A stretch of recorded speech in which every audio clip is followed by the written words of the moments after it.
We're picking up our mid-season re-rank of the Mariners farm system today with a look at prospects 20 through 11. Colby, hit it.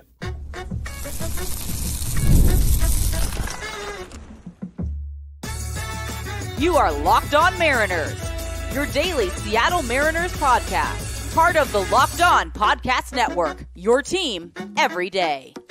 Ahoy, sailors. It is Friday, August 16th, 2024. This is Ty Gonzalez and Colby Patnode for the Locked On Mariners podcast, part of the Locked On Podcast Network, your team every day. Going to be a far less depressing episode than yesterday's, because today we're not talking about the current Mariners. We're talking about potentially future Mariners. We're ranking prospects 20 through 11 in the Mariners farm system. This is part of a top 30 list, of course. So if you didn't see our episode going over prospects 30 through 21, check that out first. We did that on Wednesday. Before we get into our rankings today, shout out to our title sponsor, PrizePicks. It's the easiest and most exciting way to play daily fantasy sports. Go to prizepicks.com/lockedonmlb and use the promo code LOCKEDONMLB. That's all lowercase for a first deposit match up to $100. And if you want to hear from me and Colby even more and help support the show, check out our Patreon. The link is in the description, and you can sign up for a free 7-day trial. And this is going to be an interesting group of prospects we're talking about today. It's a really interesting mix. We got some guys that we've already seen at the major league level. We got some guys that are probably about a year and a half away from making their major league debut. And then we got a couple of interesting arms that are down in the lower levels of the minors as well. So let's get into it. We're going to start with number 20, Troy Taylor, who just recently made his major league debut. He comes in at number 20 on both of our lists as well. So Colby, what have been your first impressions of Taylor? Why did he make it onto our list? Yeah, the stuff's going to play. Shouldn't surprise anybody. Stuff is probably the easiest thing to scout. Just raw stuff. It's really, it pops, you see it. Like, you don't have to envision how it's going to play. You just see it right away. And when you look at Taylor, it's, 97, 98, mostly sits 96, but he can touch 98, 99 even, with a pretty good fastball that has some run on it, and then a slider. So my questions for Taylor are going to be, is he going to be a high leverage arm, or is he just going to be a very good middle guy? He could get to high leverage, but I think the sweeper or slider or whatever they're calling it, I think it has to be a little bit sharper, a little bit better. Because it's a fastball that it's a two-seamer, it's a sinker mostly. So it's not a pitch that generally gets a lot of swing and miss. So if you're not going to get swing and miss off your fastball, you have to have a plus breaking ball to be considered, a high leverage arm. So could Taylor get there? Sure, absolutely. He's only 22, I think 23. And it's been a very quick rise to the majors for him, but he's going to throw strikes. It's a good two-seamer, should get some ground balls, and it's a pretty good slider that is going to get some swing and miss. So I look at the profile and I say, hey, you know what? That's probably a seventh inning guy. And is there the possibility that he is, a high leverage arm where he can, be used in the same situations you're using Munoz and Brash and Garcia and Santos, hopefully someday. He could get there. So that's why he's number 20 for me. I didn't have him as the best reliever in the Mariners system, though. I did have Hunter Cranton, just because the fastball value that Cranton produces is insane. And frankly, I don't think he's that far behind Taylor in terms of timeline. I think if you needed a guy in your bullpen, like, you could call him up right now and he'd survive. Like, I don't think he'd thrive, but he'd be a fine fifth, sixth inning guy. I do like Taylor quite a bit. Those two pretty interchangeable to me. I really don't see that huge of a difference, but Taylor's at the big league level right now, and he can help this bullpen. Didn't have a great outing, in Detroit, but also who did that day? So that's going to happen. And so, a little. What was it? First pitch, he got taken deep. I don't know. It was a wall scraper home run. So whatever, like, it happens, right? It's 12-0 or whatever it was at that point. Like, whatever. But the stuff is good and the slider is good. And if he can, find a way to get a few more whiffs with the fastball, or if he can find a way to kind of, improve the slider a half grade, then I think he definitely could be a high leverage arm, because I'm pretty confident he's going to throw strikes. Yeah, I had him as the best reliever in the Mariners farm system, but I had him 20 and Cranton 21. You had Cranton 19 and Taylor 20. So it's really, they're both truly interchangeable on that front. Coming in at number 19 is Teddy McGrath, who has finally made his professional debut after being drafted by the Mariners last year. He's coming off of getting a brace put in his elbow. It's not a true Tommy John surgery, but it's his second elbow operation of his life. So he's in Modesto right now. Colby, you had him at 21. I had him at 17. He was ranked 14th the last time we did this ranking. He's also one of the guys that might be heading to Tampa Bay as the player to be named later in the Randy Arozarena trade. So maybe he's not long for the Mariners system, but for now he's here still. What do you think about Teddy McGraw? I really like Teddy McGraw. I hope he's not the guy that's going. Now if it's Teddy McGraw or, Ty Pete, then yeah, goodbye Teddy. But I really like Teddy. I think there's assuming he can, hold up and his elbow holds up and all that stuff. I do think there's a mid-rotation starter in there. He's pretty athletic. He's going to throw strikes. He's got 3 or 4 pitches that, are average and have a shot to be even better. Like, I really like Teddy McGraw. It's big question is, we're just now seeing him. He's only got a couple innings under his belt. Obviously the back, kind of the back-to-back elbow surgeries, not that promising, but he is pitching, unlike somebody like Cole Phillips, who we're not going to see for at least probably another year.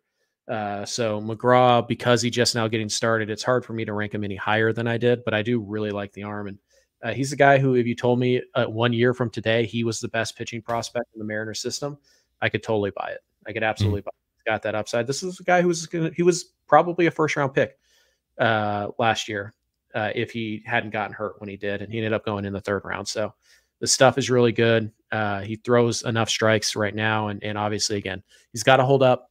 When you have the 2 surgeries, the concern has to be that you can't handle the full workload and you're going to be a relief type guy. Then if he's a relief type guy, does he have that stuff? Can the stuff jump up and can he be a high leverage guy? I don't know. But again, this is a guy who, if he gets through this year healthy, he'll probably head off to some kind of, the high performance camp or whatever they call it. Like, this is I could see we get to next year and we're talking about Teddy McGraw like we talked about Logan Evans at the end of spring training.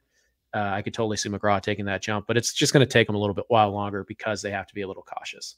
Coming in at number 18 is Jeter Martinez, who ranked 13 the last time we did this, so a little bit of a fall for him. Not a great start to his time stateside. He's kind of struggled this year. 39 2/3 innings pitched down in the complex league. 3.86 ERA, but a 5.28 FIP, 5.64 xFIP, 7.03 walks per 9. So really struggling to find the strike zone as Jeter Martinez this year. And in general, there's a lot of like unknowns really with a guy that's only been in the DSL and now the complex league. Like Colby and we're not able to get our eyes on Jeter Martinez ourselves. So we're basically just working off of stats and, little reports that we see here and there on Twitter, essentially. So how do you feel about Martinez now, who I think he was the 2nd highest ranked pitcher we had the last time we did this in the Mariners farm system? Now he's more like 6th, I think, for us. First of all, Credit to the Mariners for, continuing to add quality pitching and developing quality pitching, because we're going to get to a guy. I think we're going to get to a guy today who wasn't even on our radar screen. Yeah. Last time we did this. So, credit to them for that. But yeah, Jeter Martinez, I still like him. He's only 18 years old. He's 6'4", about $180. So there's still actually more strength to go get.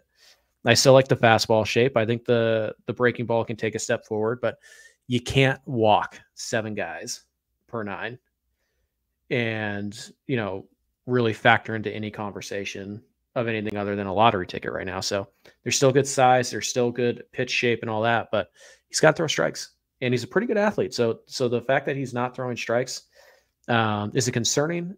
Not exactly. Cause again, he's 18. All right. But it is something you're going to have to fix, and it is something you're going to have to fix pretty quick. And Martinez certainly has the size. He has kind of the hype, or he did last year. This winter, he had the hype coming into it. So he's still going to stick around on this list. But the fact that, it's the fact that he's so far away, the fact that he has struggled to throw strikes early in his career, those are things that are going to knock you down a few pegs. And then also simply because the Mariners have added talent that just naturally knocks him down a few spots. Like, again, there are players who weren't in the system the last time we did this who are just flat out better prospects than Jeter Martinez, and that's going to contribute to him sliding down the list a little bit. But Yeah. Should you be concerned about him? No. Is it something to keep an eye on? Can he handle the walks? Can they get the walks down a little bit next year? Yes. And if he doesn't, then you're going to start to wonder about whether or not, even though he's only 19, he's got to start throwing more strikes. And he does need to add some, more good weight, like 6'4", 180. That's a little too thin, a little too, slight in stature. If you could put on at least 20 more pounds of good weight, it might improve his fastball velo, probably improves his stuff a little bit. But we'll have to wait and see. Again, he's only 18 years old. We've got more prospects to talk about here in just a moment, but first, a reminder, this episode of the Locked On Mariners podcast is brought to you by Liquid IV. I think most of us can agree that there is nothing better than enjoying an ice cold beverage on a hot summer day at the ballpark. So when you're taking in America's pastime, don't forget to hydrate with Liquid IV's Popsicle Firecracker flavor, a surefire summer hit. Get hydrated with electrolytes, essential vitamins, and clinically tested nutrients from the #1 powdered hydration brand in America. Because baseball and summer go together like Liquid IV and indulgent hydration. Tear, pour, live more. One stick plus 16 ounces of water hydrates better than water alone. No more thirsty summers when you indulge in hydration with Liquid IV. Get 20% off your first order of Liquid IV when you go to liquidiv.com and use the promo code MLB at checkout. That's 20% off your first order when you shop Better Hydration today using promo code MLB at liquidiv.com. And you're listening to the Locked On Mariners podcast. Tonight you can catch all the action between the Mariners and the Pirates on the Mariners hometown broadcast with SiriusXM via the SXM app. All you have to do to find that, search the word Mariners. All right, so we're ranking Mariners prospects 20 through 11 on today's show. We just did 20 through 18. Now let's do number 17. It's Ryan Bliss, who, of course, we have seen quite a bit of at the major league level for the Mariners this year. He was ranked number 11, so he falls about 6 spots from the last time we did this. How are you feeling about Ryan Bliss now that, again, we've seen him at the major league level, Colby? I still like him. He's barely eligible for this list, just based on the way that we do it. I don't think he's even eligible on like Pipeline's list anymore. So, he's barely on this list, but I do think, it's a guy who really good athlete. We know he can steal some bags. He's got good range at second. Does he have the arm, to play anywhere but second? Didn't love it. It was a slow release when I watched it. But there's certainly power here. And, that's kind of surprising considering we know how small Bliss is, but there is legitimate pull power in his profile. Hit a couple home runs while he was up, stole some bags. We know what the speed can do and how it's an X factor in this game. So, does he hit enough to be an everyday second baseman? I don't know. I'm not quite sure about that yet. And, since the Mariners sent him down, his strikeouts have skyrocketed down in Tacoma, but he's hitting the ball with more authority. He's getting more extra base hits. He's hitting more home runs too. So I don't know if there's, a tweak that they're working through right now to try and maximize power. So like if Bliss can hit 20 home runs with his speed and his defensive abilities, then, the batting average is not going to matter that much. Ideally, you look at a guy like Bliss and be like, I hope that guy can hit 260, 270, get on base, maybe pop 10 home runs. But if he's going to hit, 220 with a 300 on base and he's going to hit 20, 25 home runs and steal 20 bags, that can also play. Like you can make that work. So, it'll be interesting to see what the strikeout rate looks like at the end of the year. I think since being sent back down, he's at like 35%.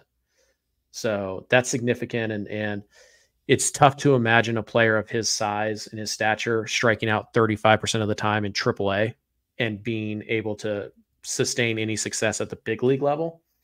But again, if the power is there because he's going to play up the middle, because he can steal bags, and because he can, change the game in a lot of different ways. 29.2% since he got sent back down. Okay. So it's gone down a little bit. So from July 24th to now, and of course he got a very small call up in between then and there, but whatever.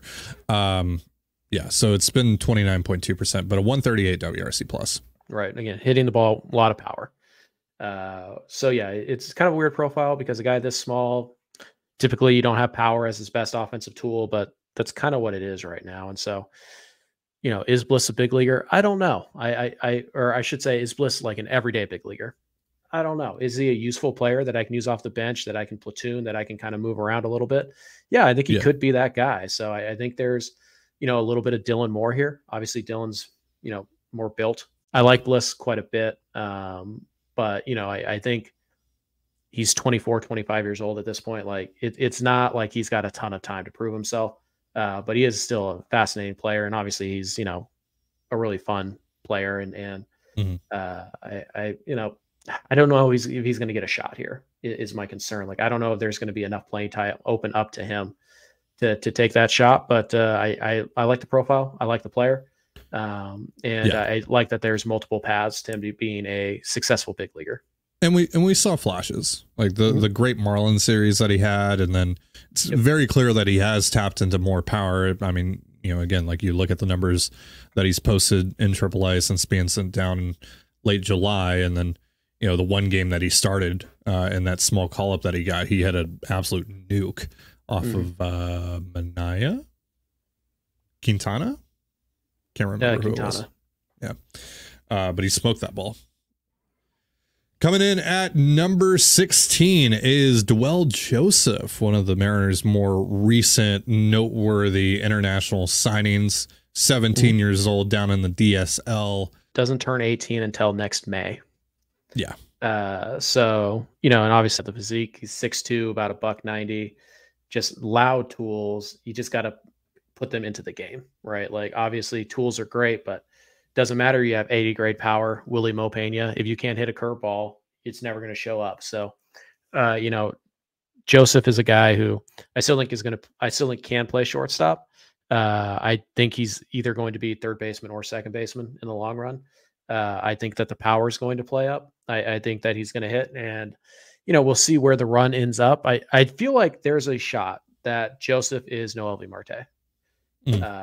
And like he certainly got the tools to be that guy. Now again, he's 17 years old, so he's probably going to repeat the DSL next year. Might see Modesto. So there is a lot of time left with him, and the tools are just, it's some of the best. It's one of the best tool sets in the entire, farm system. So yes, the numbers are a bit concerning, but again, 17 years old, playing professional baseball. The tools are what speak here. He's good size, good frame. I think the power is going to pop a little bit. I think he's going to be a fine third baseman, and I think he's probably going to maintain most of his speed because, again, there's not a lot more muscle to go get. He might go get 15 pounds maybe. As far as we know, he's 17. He might grow another 6 inches for all we know. But, right. There's still – so I think right now he's a pretty well above average runner. I think he's at least an average runner when he's done. So I do think that there is a shot here that you get – Noel Marte. So for the moment, I'm willing to ignore the numbers somewhat just because of the tool set. But yeah, he's going to have to start hitting sooner than later. And, next year will be a big year for him, and hopefully we see some improvement. Coming in at number 15 is Mariners 2023 draft pick Ben Williamson. Pretty significant jump from the last time we did this. He was ranked 27th on that list. So why has Williamson taken that much of a jump? Well, he's had a really good season combined. Now in Arkansas, it hasn't been as good as he was in Everett. Still running a 357 on base in Arkansas, but only a 336 slug. And that's kind of been the question on Williamson is he going to slug enough to be an everyday player? Because defensively, he's fantastic at third base. He could probably play shortstop if you needed him to. But he's an above average third baseman, maybe even plus there. He's got a strong arm. He's a pretty good runner. He's stolen 15 bags this year. He's a pretty good runner, good athlete. And I do think that, there's on base skills here. I think there's enough contact skills here. So really what it comes down to, can he hit 20, 25 home runs and be, early career Kyle Seager? Or is he going to hit like 8 to 12 and be, Darwin Barney or whatever?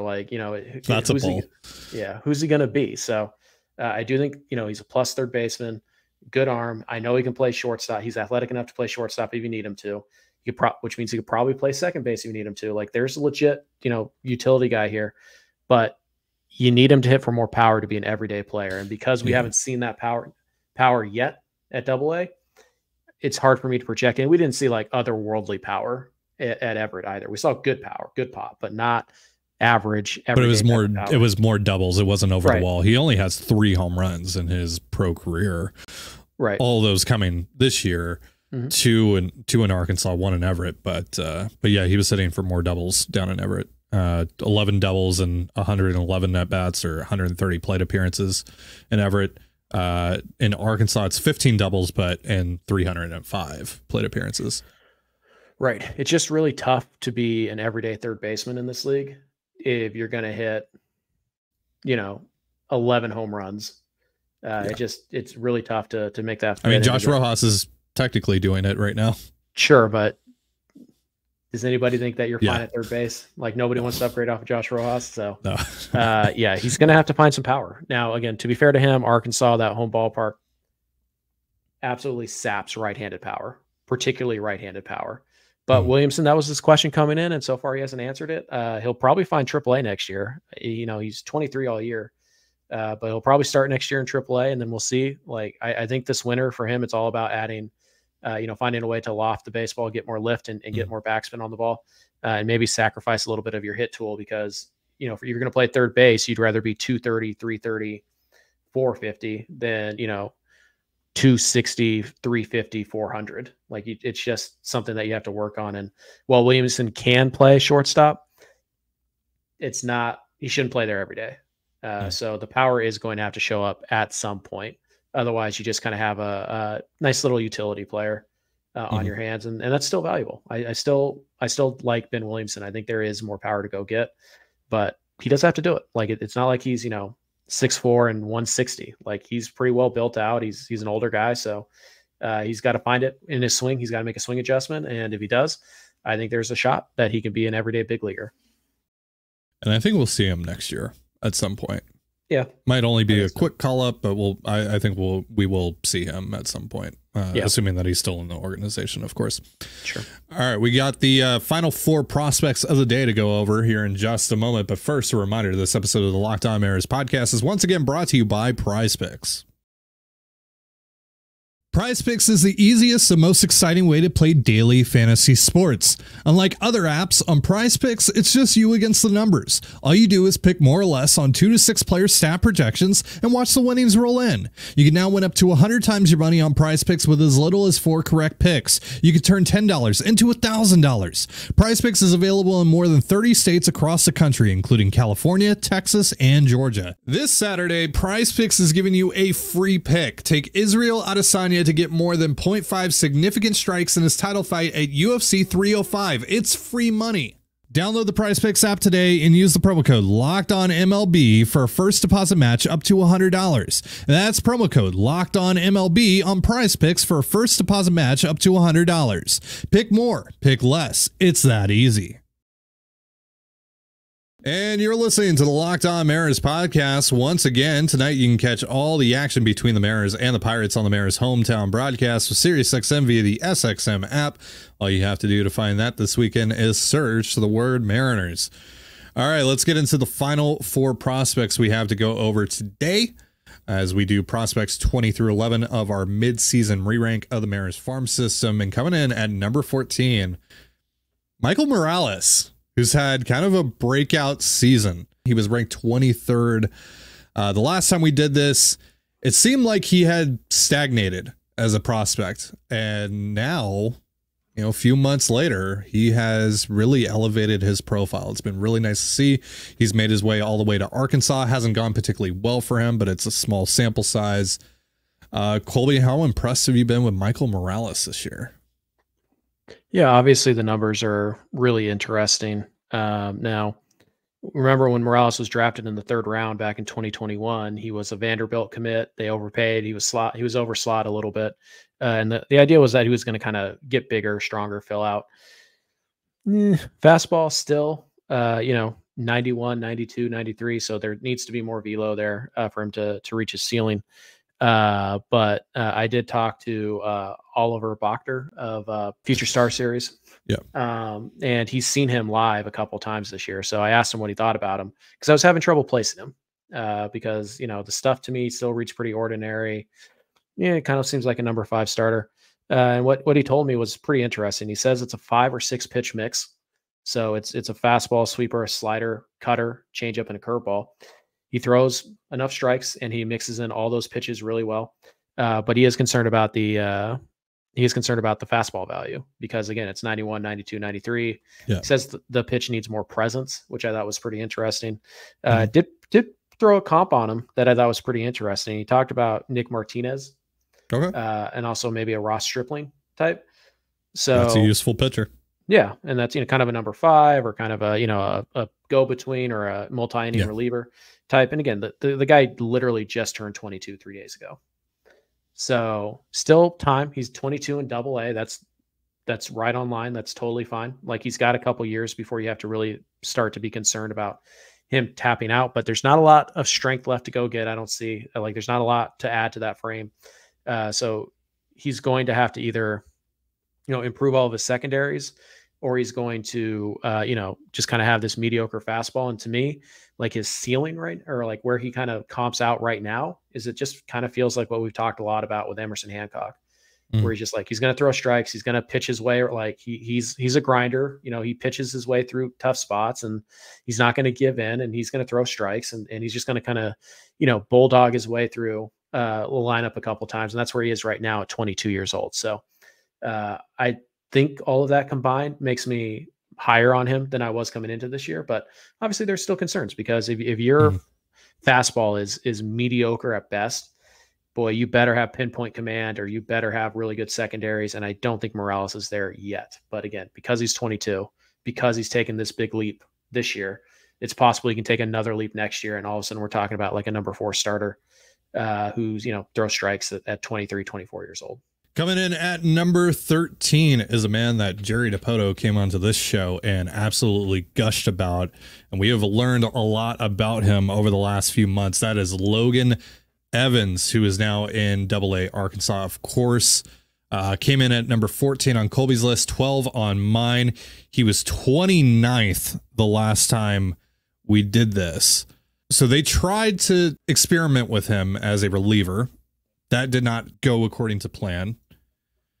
But a little over a year ago, Logan Evans was not doing too great in college. He still got drafted. And the Mariners have really elevated his stuff. They've elevated his profile. And he's quickly become a pretty significant presence in the farm system. And even got to a point, again, where he was challenging for a spot on the big league roster. Again, seems like they want him to start. They think that he's a starter. They don't think that they can get necessarily more out of him as a reliever. So overall, how do you feel about Logan Evans, Colby? Yeah, I feel pretty good about him. I think he's going to be a big leaguer. Do I think he's the next Miller or Wu type? Probably not. I don't think the stuff is there. My read on Evans from what I've seen and what I've also read and heard is that it's pretty ordinary stuff, but it's a 5-pitch mix and all of them are average. Yeah. Which is still valuable. I mean, obviously you prefer to have a couple plus offerings, but if you can throw 5 pitches for strikes, he throws plenty of strikes. That's not an issue. He's a good athlete. He repeats his delivery. And there are pitches. The slider has flashed above average, maybe even plus at times. The cutter has taken real steps forward. We've seen a pretty good changeup at times this year. So there's still plenty to like about Logan Evans. Obviously, it's been a really good season. But when you look at it, 75 strikeouts and 83 innings. Yeah. He's not missing a lot of bats. And so there is a concern here that, because he doesn't have the plus offering, that, is he just another Emerson Hancock number 5 type? Possibly. But he does have, more weapons to go to. He does have, more command than even somebody like, Hancock, who we've seen survive at the big league level this year with guile and command and control. And again, it's a really good frame. He's really athletic. It's a clean delivery. It's very smooth. So there still is more to go get. But again, he's 23 years old. It's not like he's 20, right? And those, there's just a cap sometimes on how much more or how much better you can get. So I still like Evans quite a bit. I don't think that, the hype that was around him at the very beginning of the spring, I think that's died down just a little bit because he just can't miss enough bats. to really get me super excited. But I think he's still going to be, you know, like a really solid number 4 starter.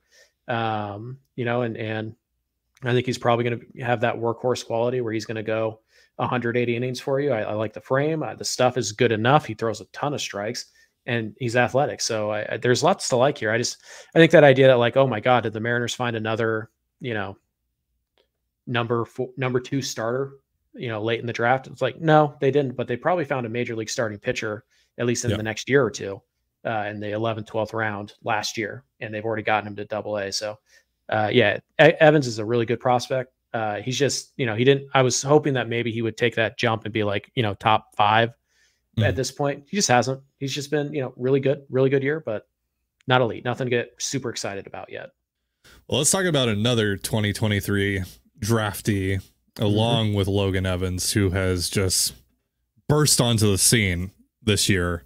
That's Brandon Garcia, the lefty, who has quickly rose through the levels of the Mariners farm system, is at Double-A, and he's handling it very well. He has dominated pretty much every single level of the minors that he's pitched in this year.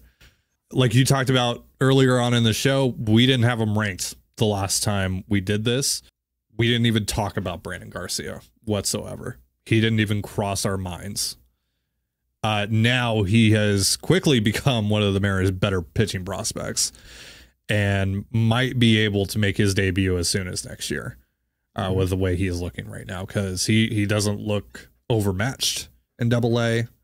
At times, hitters look overmatched by him in Double-A. So talk a little bit about Brandon Garcia here, Colby.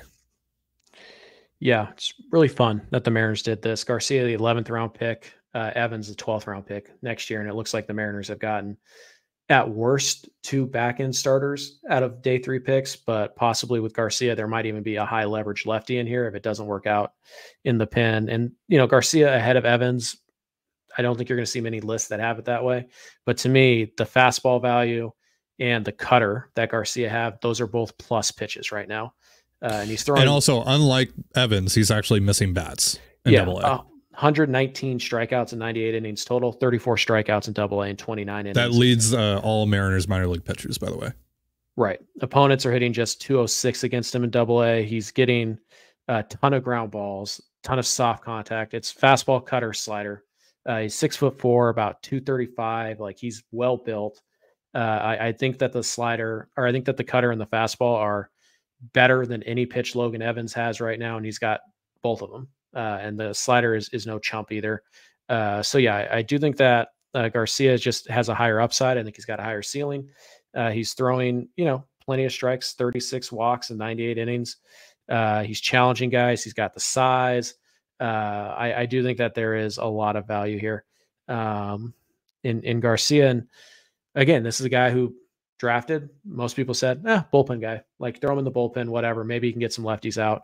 And the Mariners have turned him into a legit starting pitching, you know, prospect. Like if the Mariners found a Brian Wu or a Bryce Miller in last year's draft, it's Garcia. It's not Evans. But we'll see. Obviously, you know, again, 24 years old, turned 24 in late May. So he should be getting close to the big leagues. Like, he did start later, his pro career later than a lot of guys. So, you know, the age and the fact that he's dominating a Double-A with his age, like, it's not like he's old for the league, but he's not young for the league or anything like that. But fastball, cutter, slider, all flash above average. The fastball and cutter pretty consistently sit at 55, 60 grade offerings. And so I really like the profile. Honestly, I see at least a high leverage lefty reliever out of Garcia. That could be as soon as next year. But I do think that there is a strong possibility that he could actually stick in the rotation and be a mid-rotation guy. So I really like Garcia. The last prospect of the day is Tyler Locklear, who, of course, like Ryan Bliss, like Troy Taylor, we have already seen at the major league level with the Mariners this year. He was in the top 10 last time we did this. So have your feelings changed at all on Tyler Locklear now seeing him in a Mariner uniform? You know, I'm still a little concerned about what type of power output you're going to get from him. It's not that he has no power. We know he has some power. Does he have first base power? Does he have everyday first base power? I don't know. I'm not convinced that he does yet. I'm not convinced that he's going to hit enough to kind of compensate for that. So like if you're going to be we talked about this a lot with Ty France, if you're going to be a 20 home run first baseman, fine, you got to hit like 270. You got to get on base 36, 37% of the time. Can he do it? I don't know. There's, he's only got 45 at bats in the big league level, but he did strike out 20 times. So there's still some swing and miss there to be concerned about. The power, in theory, it's above average raw power, but raw power doesn't mean anything in the grand scheme of things. You have to translate it into a game, into game power. He's going to be a fine first baseman, but it's first base defense. There's not a ton of value there anyways. So that doesn't really help his profile.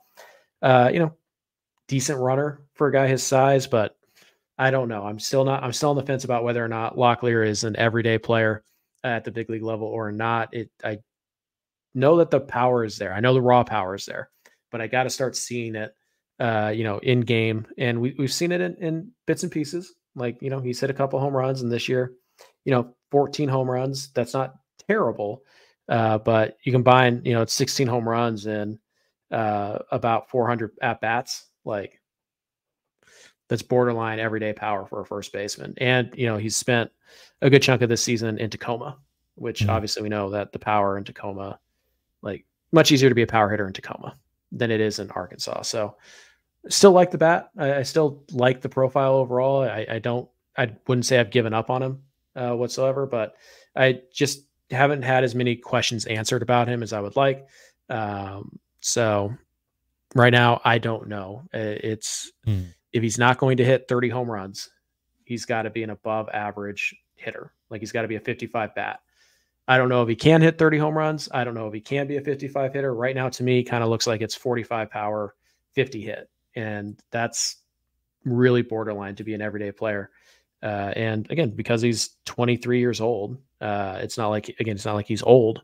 It's not like you can't develop once you get past 23, but he's not 21. There's just less time for him to develop that power. But overall, I still like the player. Obviously I have him, 10, 11, whatever I had him. So I still like the player, but I do have some concerns. All right. Well, that is going to do it for our show. We will be doing the top 10 of our midseason re-rank on Tuesday. I believe we'll have Mailbag Monday for you on Monday, of course. Talent. So we'll go over that. That's going to be a really fun list to break down.